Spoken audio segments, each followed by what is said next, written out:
How's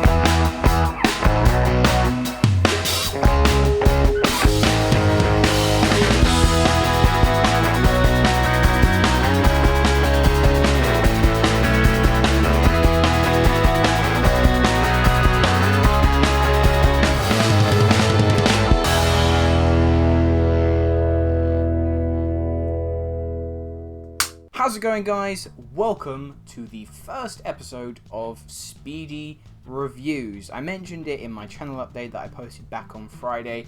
Basically, while I've been away from making YouTube videos, that didn't stop me seeing a bunch of new films, be it in cinemas, on streaming services, and that was both before and after lockdown. But rather than make a bunch of individual videos for all of the movies that I saw whilst I was away, I thought it would be a little bit more digestible for you guys if I kind of smushed them all together in two videos that I'm releasing, where I can give you my short, to-the-point accounts of what I thought of the films. Like I said, these videos are going to be in two parts. The second part will be arriving on Friday. I'll be talking about Trolls World Tour, which is interesting, Fantasy Island, Extraction, Portrait of a Lady on Fire, and many, many more. But that's not until Friday, so let's crack on with part one of Speedy Reviews, kicking off with The Invisible Man. Adrian? He was a sociopath. He said that I could never leave him. He controlled how I looked and what I wore. Then it was controlling when I left the house. And eventually, what I thought.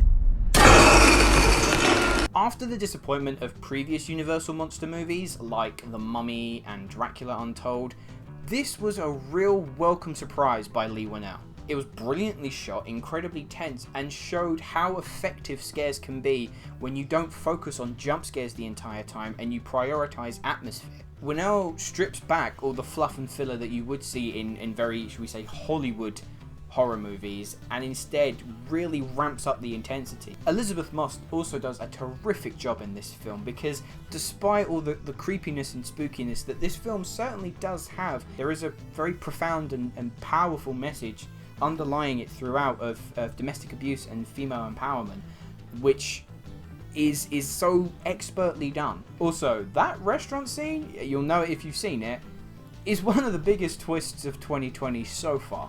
Overall, I'm going to give The Invisible Man an 8.5 out of 10. How many did you lose? 190. 190 cows. You tell me nothing's wrong here. Mark Ruffalo has had a bit of a recent trend where he's starring in these real-life expose films that you can tell he has a very clear passion and interest in. There was Spotlight, Foxcatcher as well, and now you have Dark Waters. Now for Dark Waters, it was actually telling a story that personally I was completely unaware of, and the more that this film sort of expanded upon it and certain revelations came to light, how something like this that is so shocking and appalling could have ever happened, it dumbfounds me. Dark Waters essentially is about a corporate defense lawyer played by Mark Ruffalo who begins investigating a chemical conglomerate known as DuPont after it's kind of exposed that they are intentionally poisoning the water supply. It is a story that is engrossing from the off, and Ruffalo gives one of his career best performances. Unfortunately though, it's only I think it's about a minute over 2 hours, and you do feel that runtime tick by. It is a wholly interesting watch, but it isn't something I'm going to ever see myself coming back to again. So I'm going to give Dark Waters a 7 out of 10. No way! It's a wizard staff. Dad was a wizard. What? Your dad was an accountant. This spell brings him back. For one whole day, Dad will be back. What? Back to life? That's not possible. It is with this. I'm gonna meet Dad. Pixar have two films out in 2020. Soul is not due out until later in the year, but Onward hit cinemas back in March. The trailers promised this suburban fantasy world where unicorns are rabid and raging through dumpsters, and elves going to like a fantasy school. We follow Chris Pratt and Tom Holland as elf brothers as they discover and embark on a magical quest in a chance to bring their dad back for one day so they can spend a final time together. First and foremost, you can tell this is a clearly personal story for director Dan Scanlon, and I feel like its subject matter and themes will really make an impact for many. For me, It was a really solid film by Pixar. I thought the voice cast was fantastic. The animation looked beautiful. But when you are dealing with Pixar, they have some of the highest highs, and unfortunately, Onward, I don't think it quite scratched the surface of what Pixar have proven themselves to be able to do. I thought it was a really, really entertaining film, and it was something I'd happily sit and watch again, but wasn't anything that created this lasting impact on me. I'm going to give Onward an 8 out of 10. Hey! What is happening? What is all of this? Did you see that article? Every year, these liberal elites kidnap a bunch of normal folks like us and hunt us for sport. Well, this film is bound to upset a lot of people on the political scale. The premise is relatively simple. A group of people wake up in the middle of nowhere, bound and gagged, and as they sort of convene together, they find a cache full of weapons, and then they begin to get shot at by what is later revealed to be the rich elite. They are hunting those of a poorer class. On paper, it's a fairly unimpressive survival thriller that is kind of bolstered by Betty Gilpin as the lead. She is going ham in this role. She's giving it 110%, and it works. However, it is that deeper meaning that I feel is going to really dissuade a lot of people. The hunt is attacking so many people and their ideals on, like I said, both sides of the political spectrum. Concepts of PC culture, cancel culture, and social justice warriors, they're not immune from the hunt's aim. What it's saying, I believe, has some value and merit, but for others it's going to piss them off, because this movie has the subtlety of a brick. In the end, I'm going to give The Hunt 5 out of 10. We need to come up with some exciting activities while our service people are away. What about singing? Singing? Let's just get the strippers in. Oh, yes. Now, truth be told, I actually had no intention of seeing this film. The trailers that I saw, it just kind of looked a bit bland. It didn't really interest me that much, but it wasn't until my roommate, Philip, he basically dragged me to see it because he wanted to see it so badly, and I have to say, I'm glad I saw it. Military Wives is one of the most uplifting and heartwarming films this year. It's based on a true story about a group of women who, whilst their partners are away fighting overseas in the army, they join together to form a choir. Now, it is a movie that is gunning straight for your heartstrings, but on a good few number of occasions, it really does grab a hold of them and pull them tight. I'm going to give Military Wives an 8 out of 10. The first time I visited death row, I wasn't expecting to meet somebody the same age as me. From a neighborhood just like ours. Could have been me, Mama. But what you're doing is gonna make a lot of people upset. You always taught me to fight for the people who need the help the most. Your life is still meaningful, and I'm gonna do everything possible to keep them from taking it. Now, this was one that slipped under my radar earlier this year, but I did get a chance to go and see it in cinemas just before lockdown was initiated. Just Mercy is a film that I feel, given everything that is going on currently, it's a film that you need to watch. It is a true story about lawyer Brian Stevenson, played by Michael B. Jordan, about a man who develops a firm to get wrongly convicted men out of death row. It's a very powerful movie to watch. The performances are incredible. Michael B. Jordan, I think, is fantastic. Jamie Foxx, I think, also does some of the best work of his career. I do think Brie Larson is slightly underused, but then her character, I don't feel is as essential to this plot. Unfortunately though, it's a film that since seeing it, it hasn't really stayed with me that much. It's impactful when you're watching it, but for me, it didn't have that lasting effect. So I'm going to give Just Mercy a 6.5 out of 10. It's been hard, hasn't it? Let go of a prayer for you. How you doing with everything? I'm good. Just a sweet word. You know it's okay if you're not. Now, Waves is a film of two halves. If you were to ask me my opinion of the first half of this movie, I would be close to giving it a perfect score. The pace is relentless. It is giving you this huge jolt of adrenaline from the off. The performances are sublime. The camera work, it's filmed by the same guy that did Euphoria, and it's so intricate, it's so captivating to watch.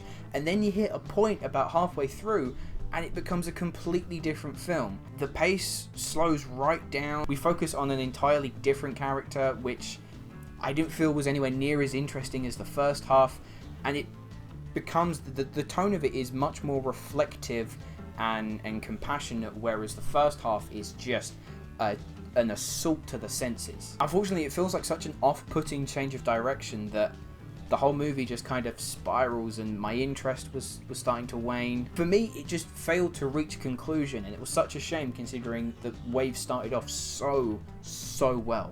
So I'm going to give Waves a 6 out of 10. No. You failed to execute a turn signal back there. Oh, my bad. Step out of the vehicle. Can I ask why, officer? No, you may not. Put your hands on your head and get on the ground now. Are you serious? Get on the ground! Why is he under arrest? Get back in the car! I am an attorney. Jill, I'm just reaching chill. for my cell phone. This was another film that I had really high hopes for, but again, I didn't get to see it just as it came out. I mean, I will pretty much see anything with Daniel Kaluuya in, and the interest of a modern update version of Bonnie and Clyde, it sounds ripe for the picking. Starting with the positives, the two central performances here are fantastic. Their chemistry feels so natural and effortless. You can't help but root for their characters given, obviously, the horrendous circumstances that they're thrown under. That being said though, my expectations, they just fell a bit short. The opening act is brilliant. It is fantastic. It's everything I kind of went in expecting, and then it just changes up its tone. The pace begins to really drag, and I felt like the movie wasn't really going anywhere. The final act ends on a very, very powerful note. So you have a great opening and a great ending, but the middle, it just kind of fizzled out for me. Overall, I'm going to give Queen and Slim a 5.5 out of 10. Richard, you're a national hero now. Thank you, sir. But I was just doing my job. You always look at the guy who found the bomb just like you always look at the guy who found the body. Similar to Queen and Slim, I was keeping my fingers really tightly crossed for Clint Eastwood's newest film. But also, similar to Queen and Slim, it fell quite short of my expectations. The issue with Richard Jewell is that I feel like it has some of the most inconsistent pacing I've seen this year, which is such a shame given the subject matter. Paul Walter Hauser and Sam Rockwell are absolute dynamite in their roles, but you look at Olivia Wilde, her character feels like a cartoon. She's so evil, conniving and snivelling, she might have just grown a mustache and been twirling it the whole time. And unfortunately, her unrealistic nastiness, it just draws you completely out of the film. Aside from this one tense scene in which they discover the bomb, I was pretty much bored the entire time. And that kinda disappointed me. I'm gonna give Richard Jewell a 4 out of 10.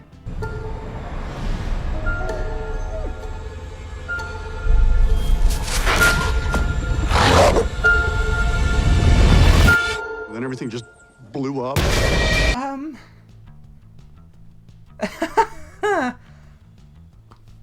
Nicolas Cage owns an alpaca farm, a purple asteroid crashes into it, chaos ensues. Oh, and it's based on the original story by H.P. Lovecraft. Okay, it's crazy. It's like, holy shit, jaw on the floor, batshit crazy. But all that craziness, it happens in the third act, and everything leading up until that point just, it doesn't feel that interesting. Everyone, like the audience, even the cast, they just feel like they're twiddling their thumbs and fumbling around, waiting for the insanity to break apart. It's certainly a movie you will have never seen in your life, and you'll probably never see anything like it again. And if you like your Nicolas Cage movies crazy, then by all means go for it. But I've got to give Color Out of Space a 6 out of 10. Indeed. Well, I've got no leashes or fences. With me, every day could be an adventure. And finally, Lady and the Tramp. Now, all of you conspiracy theorists have... I've seen all the posts where conveniently Disney Plus launched in the UK the day after Boris Johnson announced lockdown. Nevertheless, it did give me a chance to sit and watch Disney's live-action reimagining of Lady and the Tramp. Now, was this necessary? Not in the slightest. Was it good? Yeah. It's sweet, good-natured, and definitely wants to share in the love for the original. Tessa Thompson and Justin Theroux make for really likeable voices as Lady and the Tramp, and I really like the fact that it put a lot more focus on Lady's owners. It isn't anything that groundbreaking, it's not something I'm going to be remembering for years on end, but whose heart doesn't melt when you see Tramp nuzzle over the meatball to Lady? With that being the case, I'm going to give Lady and the Tramp a 7 out of 10. And that does it for part 1 of Speedy Reviews. Like I said, on Friday I will be releasing part 2, including reviews for Portrait of a Lady on Fire, Trolls World Tour, Extraction, and many, many more. Make sure you stay tuned to this channel, make sure you like and subscribe if you haven't already. Many thanks for watching, and I shall see you in the next video. Thanks for watching. If you have enjoyed this video and you'd like to see more, please make sure that you click that like button and subscribe to the channel if you haven't already. All the links to my social media accounts, my Facebook, Twitter, Instagram, and my letterbox are all in the description below. And if you haven't liked the video, what are you still doing here?